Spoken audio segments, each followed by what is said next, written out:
ఏంటివి? మజ్జిగ. ఏమండి, నేను మీతో విషయం మాట్లాడాలి. ఏంటో చెప్పు.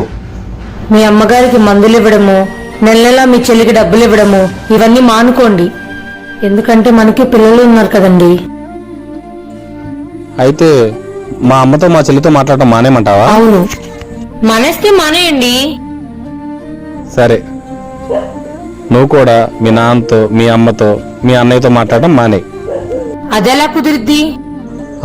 అంటే నీకే కన్న తల్లి కన్న తండ్రి తోడబుట్టినోళ్ళు, అంటే మీ వాళ్లే కానీ మా వాళ్ళు నీకేం కారా? సారీ అండి, నేను అలా మాట్లాడటం తప్పే. వెళ్ళి అత్తయ్య గారికి మందులు ఇచ్చేసి రండి.